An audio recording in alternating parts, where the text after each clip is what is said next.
지난 주일까지 에베소서 말씀을 마치셨죠. 오늘부터는 빌립보서 말씀을 생각해 보십니다. 에베소서, 빌립보서, 골로새서는 사도 바울이 주 60년경에 로마 감옥에 갇혀 있을 때 쓴 옥중 서신이기 때문에요. 같이 살펴보셔야 됩니다. 빌립보서가 주 몇 년경에 써졌다고요? 60년경이에요. 빌립보서에서 가장 강조되어 있는 주제는 기쁨이죠. 빌립보서 4장 4절에서 보시는 대로 사도 바울은 주 안에서 항상 기뻐하라. 내가 다시 말하노니 기뻐하라. 로마의 감옥 안에서도 이렇게 외쳤습니다. 바울은 빌립보서에서 기쁨이라는 단어를 무려 16번이나 사용하고 있습니다. 기쁨이라는 단어를 몇 번이나 사용한다고요? 16번이요. 4장에 불과한 이 짧은 빌립보서 편지에서 16번씩이나 강조하고 있습니다. 이번 빌립보서 말씀을 살펴보시는 동안 성도 여러분, 예수님 믿어 기쁨을 회복하시기를 진심으로 축원하겠습니다. 오늘 본문에 보면요, 사도 바울은 특별히 기도할 때 기쁨이 있음을 보여주고 있습니다. 기도할 때 기쁨입니다. 자, 3절 4절 한번 보시죠. 본문 빌립보서 1장 3절 4절 함께 읽으십니다. 시작. 내가 너희를 생각할 때마다 나의 하나님께 감사하며 간구할 때마다 너희 무리를 위하여. 자, 보세요. 간구할 때마다 너희 무리를 위하여 무엇으로 간구한다고요? 기쁨으로 항상 간구한다고 했습니다. 여러분, 기도하실 때 이런 기쁨을 맛보고 계십니까? 우리가 기도할 때 이런 기쁨이 있을 수 있습니다. 이런 기쁨을 맛보면서 기도하셔야 됩니다. 예수님께서도 요한복음 16장 24절에서 이렇게 말씀하시지 않았습니까? 지금까지는 너희가 내 이름으로 아무것도 구하지 아니하였으나 구하라. 그리하면 받으리니 너희 기쁨이 충만하리라 하셨습니다. 그러니까 기도가 쉽지 않습니다만 우리가 기도하면 분명히 기쁨이 있습니다. 기쁨 정도가 아니라 충만한 기쁨이 있을 수 있습니다. 기도 응답받을 때 얼마나 큰 기쁨이 있습니까? 성도 여러분, 기도 많이 하시고요, 기도하실 때 이런 기쁨을 마음껏 맛보실 수 있기를 진심으로 축원하겠습니다. 저희 교회는 본당 1층이죠. 소예배실 중층에서 언제든지 원하실 때 기도하실 수 있습니다. 또 혼자 나는 마음껏 부르짖어 기도하기를 원한다 하시는 분들은 도서관 4층에 개인 기도실이 있습니다. 별로 아시는 분이 많지 않으신 것 같은데요. 개인 기도실이 도서관 4층에 있습니다. 언제든지 경비실에서 열쇠 받으셔서 기도하실 수 있습니다. 기도하세요. 또 철야로 밤새 기도하기를 원하시는 분들은요, 2층 유아부 교사실에서 주무시면서 그 옆에 방 유아부실에서 밤새 기도하실 수 있습니다. 저희 교회는 24시간 경비 집사님들이 계셔서 경비 집사님들이 다 지켜주십니다. 얼마나 좋습니까? 언제든지 원하기만 하시면 오셔서 기도하실 수 있습니다. 기도하러 오세요. 네. 아멘 안 하시는 분 누구세요? 또 중보기도도 사역팀에 참여하시면 마음껏 중보기도를 하실 수 있죠. 1년에 2차례씩 주보에 중보기도 사역하실 분들 모집하지 않습니까? 여러분, 기도 많이 하셔야 됩니다. 기도같이 우리에게 기쁨을 줄 수 있는 것이 없습니다. 기도를 하지 않으면요, 신앙생활을 하시면서 큰 기쁨을 누릴 수 있는 좋은 기회를 놓치시는 것입니다. 오늘 본문 내용을 보면요, 사도 바울은 이런 기쁨을 빌립보 교회 교인들을 위하여 기도하다가 맛봤습니다. 내가 너희를 생각할 때마다 나의 하나님께 감사하며 간구할 때마다 너희 무리를 위하여 기쁨으로 항상 간구한다. 여러분, 우리 계산의 성도님들은요, 기도하실 때 특별히 바울처럼 교회를 위해서 기도하시고요, 성도들을 위해서 기도하시고, 넘어진 교회들을 위해서 기도하시고, 고통당하는 이웃들을 위해서 기도하시기 바랍니다. 선교지 교회들을 위해서 기도하시고 복음 전파를 위해서 기도하셔야 되겠습니다. 그렇게 하실 때 저는 확신합니다. 분명히 바울이 이야기하는 이런 신령한 기쁨 충만히 맛보시게 될 줄로 믿습니다. 오늘 본문에 의하면 사도 바울은 기도하다가 특별히 빌립보 교회에 무엇 때문에 기뻐합니까? 자, 4절 5절 읽어보시죠. 빌립보 교회에 무엇 때문에 기뻐합니까?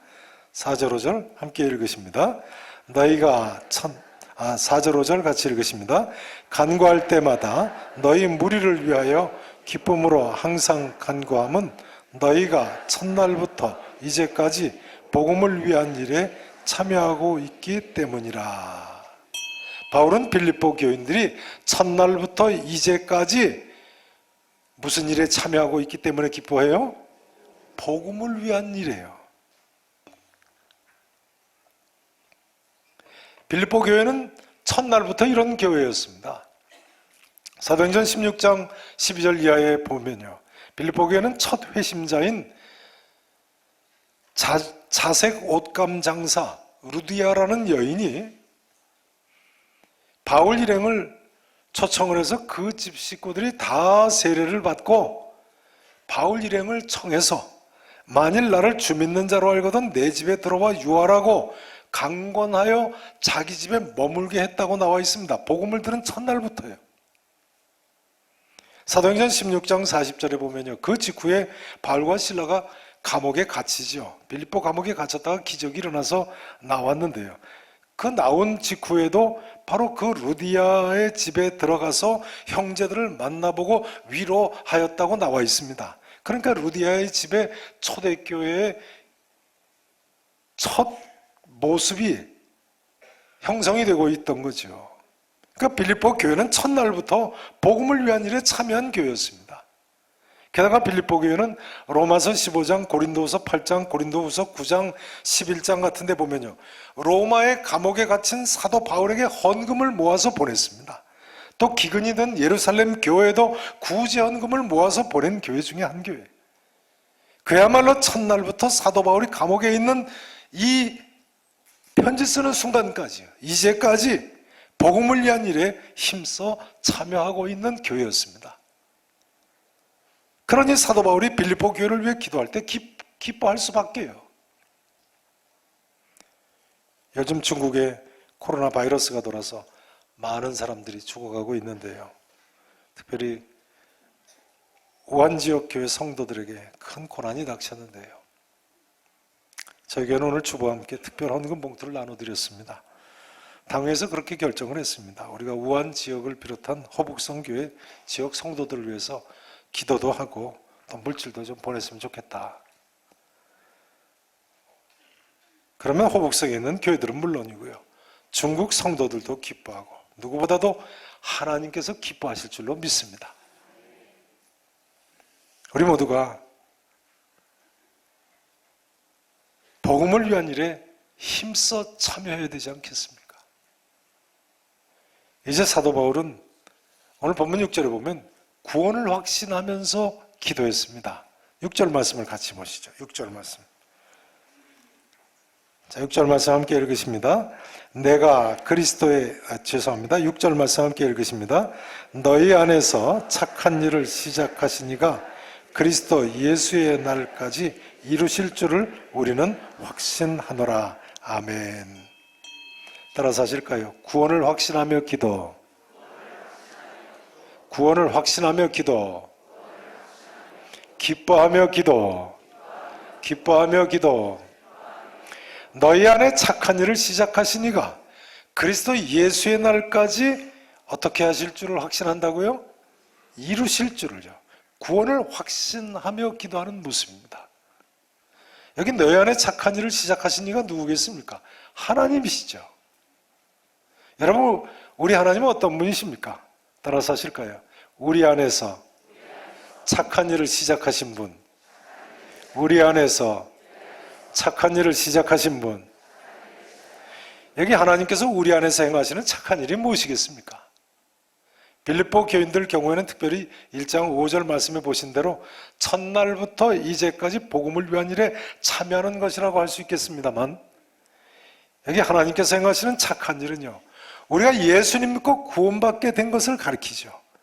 또한 그뿐만 아니라 변화받아서 복음을 위해서 뭔가를 하게 된 것 같은 그런 것들을 가리키지 않겠습니까? 하나님께서는 이처럼 우리 안에서 착한 일을 시작하신 분이십니다. 우리 모두는 죄인들이고 아무 소망이 없이 허망한 세상을 그저 허탄한 것조차 살다가 한 줌 흙으로 허무하게 돌아갈 인생들입니다만, 이제는 구원받고 구원을 받을 뿐만 아니라 구원을 확신하면서 한 사람의 선한 사마리아인처럼 살 수 있게 된 사람들. 우선 성도 여러분, 누구 때문에 예수를 믿게 되셨습니까? 하나님 때문이죠. 하나님의 은혜 때문에 우리가 믿게 됐습니다. 우리가 그 은혜를 인하여 믿음으로 말미암아 구원을 받았습니다. 이것은 너희에게서 나는 것이 아니요 누구의 선물이라고요? 하나님의 선물이라. 에베소서 2장 8절 말씀이죠. 성도 여러분, 우리는 우리 아버지 하나님의 구원의 은혜를 일평생 잊지 말아야 되겠습니다. 은혜를 잊는 사람이 되면 안 되지요. 이제 봄이 돼서요, 결혼 시즌이 시작됐습니다. 결혼식 시즌이 시작되니까 제 주례도 또한 시작됐습니다. 네.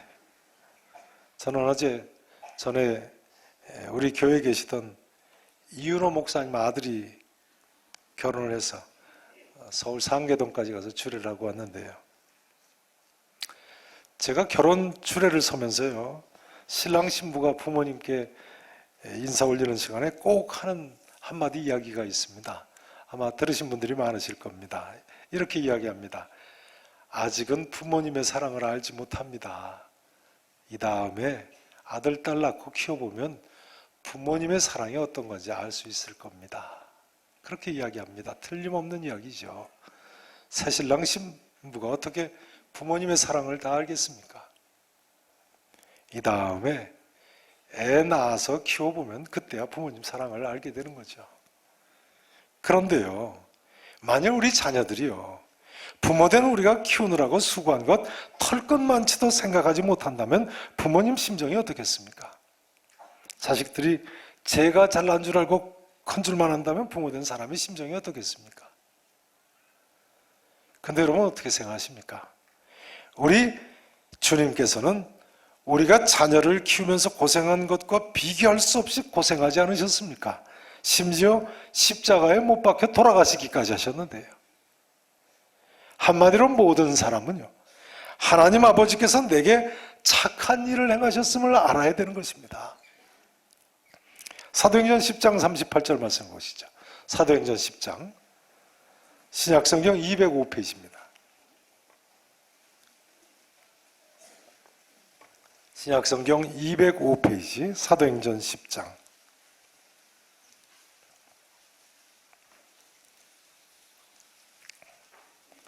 (38절) 말씀 다 찾으시고 함께 읽으시겠습니다. 10장 38절 말씀. 자, 다 함께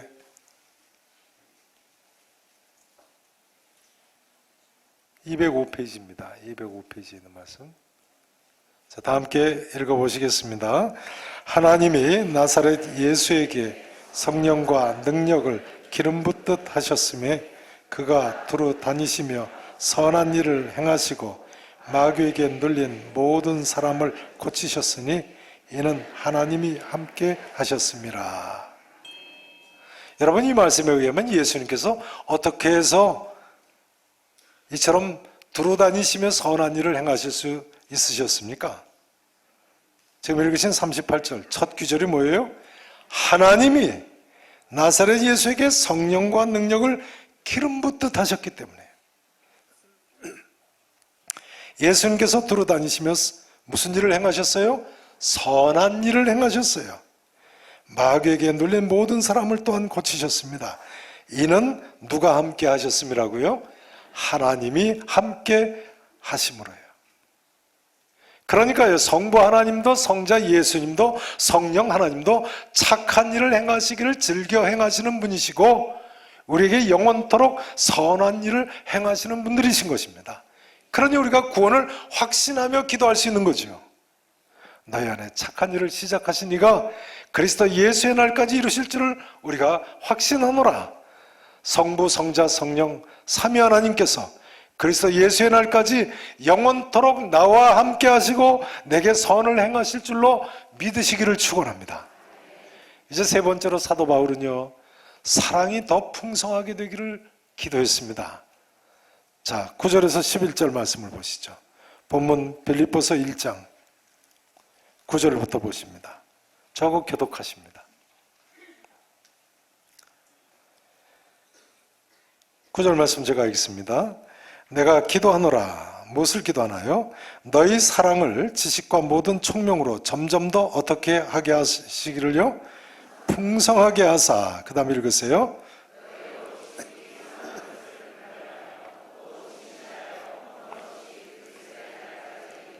같이 읽으십니다. 예수 그리스도로 말미암아 의의 열매가 가득하여 하나님의 영광과 찬송이 되기를 원하노라. 아멘. 내가 기도하노라. 여기 너희 사랑을 지식과 모든 총명으로 점점 더 풍성하게 하사라고 기도한다고 하는데요, 이 말씀은 이런 뜻입니다. 너희 사랑이 지식과 총명 안에서 더 풍성하게 되기 위하여 내가 기도한다. 다시 한번 말씀드려야 되겠습니다. 너희 사랑이 무엇과 뭐 안에서요? 지식과 총명 안에서 더 풍성하게 되기 위하여 내가 기도한다는 의미예요. 한마디로 바울은 빌립보 교회 교인들의 사랑이 더 풍성하게 되기를 위해서 기도했어요. 여러분, 사도 바울이 어떤 사람입니까? 사랑의 사람이죠. 8절 말씀을 보세요. 8절 말씀. 자, 함께 읽으십니다. 시작. 내가 예수 그리스도의 심장으로 너희 무리를 얼마나 사모하는지 하나님이 내 증인이시니라. 바울은 그야말로 사랑의 사람입니다. 어떻게 이렇게까지 이야기할 수 있나요? 내가 예수 그리스도의 무엇으로요? 심장으로 너희 무리를 얼마나 사모하는지, 얼마나 보고 싶어 하는지, 얼마나 사랑하는지, 이런 뜻이죠. 하나님이 내 증인이시니라. 얼마나 사랑하면요. 이렇게까지 고백할 수 있나요? 그런 놀라운 점은요, 초대교회는 사도 바울만 이렇게 사랑하며 산 것이 아니라는 점입니다. 자, 빌립보서 2장 말씀, 곧 오늘 보면 뒷장 2장 말씀 한번 보시죠. 2장 25절부터입니다. 25절부터 보세요. 27절까지. 자, 제가 봉독을 드리겠습니다. 25절 보세요. 그러나 그 다음 나눈 사람 이름이 뭐죠? 에바브로디도를 너희에게 보내는 것이 필요한 줄로 생각하노니. 그러니까 바울이 이 빌립보서 편지를 마친 후에 에바브로디도를 빌립보 교회에 보내는 거예요. 근데 왜 보내는 것이 필요한 걸로 생각합니까? 그는 나의 형제요, 함께 수고하고 함께 군사된 자요, 너희 사자로 내가 쓸 것을 뭐 하는 자라고요? 돕는 자다. 이건 무슨 이야기입니까? 본래 에바브로디도는 빌립보 교회 성도인데 빌립보 교회에서 파송받은 거예요. 사도 바울, 로마에 있는 감옥에 있는 바울에게 바울이 쓸 것을 가지고 파송받은 사자였습니다. 그래서 너희 사자로 내가 쓸 것을 돕는 자라. 그런데요, 바울에게 와서 무슨 일이 있었습니까? 26절 보세요. 그가 너희 무리를 간절히 뭐해요? 사모합니다. 보기를 원합니다. 왜요? 자기가 병든 것을 너희가 들은 줄 알고 심히 뭐했다고요? 근심했어요. 그러니까 에바브로디도가 로마의 바울에게 와가지고 병이 들었군요. 그런데 자기가 병들었다는 사실을 빌립보 교회 성도들이 들은 줄로 알고 심히 뭐했어요? 근심했다는 거예요. 어느 정도 병들었어요? 그 다음 27절에 보면요, 그가 병들어 죽게 되었으나 하나님이 그를 긍휼히 여기셨고 그뿐만 아니라 또 나를 긍휼히 여기셔서 내 근심 위에 근심을 면하게 하셨느니라. 무슨 이야기입니까? 죽을 병 정도로 심한 병에 에바브로디도가 걸렸지만 그러나 하나님께서 고쳐주셨다는 거예요.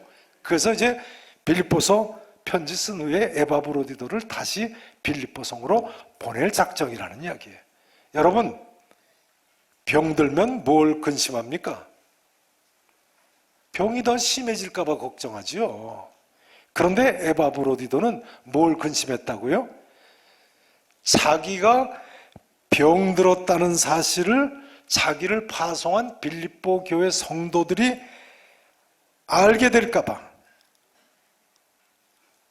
병든 것을 너희가 들은 줄 알고 심히 근심했다는 거예요. 그러면서 빌립보 교회 성도들을 만나기를 간절히 사모했다는 거예요. 그야말로 예수 그리스도의 심장으로 사모하는 모습이죠. 사도 바울은 빌립보 교인들도 이 정도로 서로 사랑해서 그 사랑이 더 풍성하게 되기를 간절히 지금 기도하고 있는 것입니다. 바라기는 우리 계산의 성도님들 안에서도요, 이처럼 예수 그리스도의 심장으로 서로 사랑하는 그런 사랑이 깃들 수 있기를 진심으로 축원하겠습니다. 그런데 여기서 재미있는 것은요, 사도 바울이 이처럼 사랑을 위해서 기도할 때 9절에 보신 대로 지식과 모든 총명으로 점점 더 풍성하게 되기를 위해서 기도한다는 거예요. 사랑이 무엇과 무엇으로 더 풍성하게 되기를 기도한다고요? 지식과 모든 총명으로요. 여기 지식은 물론 영적 지식을 가리키는 것이겠습니다. 총명은 분별력이나 통찰력을 가리킵니다. 요컨대 사랑에는 무엇 두 가지가 필요합니까? 지식과 분별력이 필요합니다. 지식이나 분별력이 없이 사랑만 한다면요, 맹목적인 사랑이 되기가 쉽습니다. 맹목적인 사랑이죠.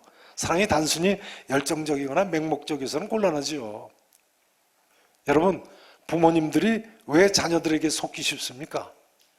부모님들이 왜 자녀들에게 속기 쉽습니까? 네. 자녀들이 문제가 돼가지고 학교에서 부모님들 불러서 부모님들 오시면 이구동성으로 그러신다는 거예요. 우리 애가 그럴 줄 몰랐다. 네. 왜 속으셨어요? 사랑은 하는데 지식과 통찰력이 결여된 경우죠. 청춘 남녀들이 왜 죄를 쉽게 짓습니까? 사랑은 하는데 지식과 분별력이 없어서 그렇습니다. 솔직히 바람 피우는 사람들 보면요, 저 사람이 정신이 있나 없나 싶을 때가 있어요. 지식과 분별력이 없는 거죠. 전 장담할 수 있습니다. 바람 피는 남자들은요, 전부 자기 본부인보다 훨씬 못한 사람하고 바람 피더라고요. 자기 본분이 훨씬 더 나았습니다. 아니, 저 여자가 뭐가 좋다고 바람 피나? 그럴 때가 많아요. 맹목적인 사랑이 문제인 거죠. 때로는 세상에서는 그런 사랑을 인간의 제도를 초월한 사랑이다, 나이를 초월한 사랑이다, 국경을 초월한 사랑이다, 때로는 죽음을 초월한 사랑이라고 찬양하기도 합니다만, 그러나 성경은 지식과 분별력이 없는 사랑을 경계합니다. 교회 경우도 마찬가지입니다. 빌립보 교회와 같이 신앙 연륜이 짧은 교회는요, 흔히 사랑은 있으나 영적 지식과 분별력이 부족한 경우가 있죠. 이런 경우는 이단이 쉽게 들어옵니다. 이단에 쉽게 빠집니다. 그래서 사도 바울이 너희 사랑을 지식과 모든 총명으로 점점 더 풍성하게 하시기를 하면서 기도를 하는 것입니다. 반면에 또 오래된 교회들은요, 정반대로 영적 지식과 분별력은 갖추었습니다만 사랑이 식어지는 경우가 많습니다. 바라기는 우리 계산교회는 설립된 지 67년이나 되는 교회입니다만 사랑과 지식과 총명을 더 풍성히 갖춘 하나님이 기뻐하시는 그런 교회가 되기를 진심으로 바랍니다. 자, 그러면 지식과 총명을 겸비한 풍성한 사랑의 결과, 우리에게 무엇이 가능합니까? 그 결과 무엇이 가능합니까? 오늘 본문 10절, 11절에 보시면 세 가지가 가능한 것을 알 수 있습니다. 간단하게 살펴보시고 마치겠습니다. 10절을 보시죠. 첫 번째입니다. 전반부에 보시면요, 너희로 지극히 선한 것을 어떻게 하게 된다고요? 분별하게 돼요. 무엇이 선한 것인지를 분별하여 알 수 있게 됩니다. 지식과 총명을 겸비한 사랑은요. 그 다음 두 번째는요, 10절 하반절에 보시면 진실하여, 또 진실하여 허물이 없이 언제까지 이른다고요? 네, 진실하여 허물 없이 예수 그리스도께서 다시 오는 날까지 이룰 수 있게 된다는 거예요. 할렐루야 아닙니까? 세 번째는요, 11절 전반부에 보시면 예수 그리스도로 말미암아 뭐가 가득하게 돼요? 의의 열매가 가득하여 하나님의 영광과 찬송이 되게 된다는 거예요. 여러분, 우리 인생의 궁극적인 목적이 무엇입니까? 하나님의 영광과 찬송이 되는 것 아닙니까? 이제 이 한마디로 말씀 준 것을 마치기를 원합니다. 이 자리에 계신 모든 분들께서요, 이처럼 바울처럼 기쁨으로 기도하시고요, 이처럼 마지막 날까지 구원을 확신하시면서 사시기를 바랍니다. 또한 이처럼 사랑이 더 풍성한 삶으로 하나님의 영광과 찬송이 되실 수 있기를 우리 구주 예수 그리스도 이름으로 간절히 축원하겠습니다.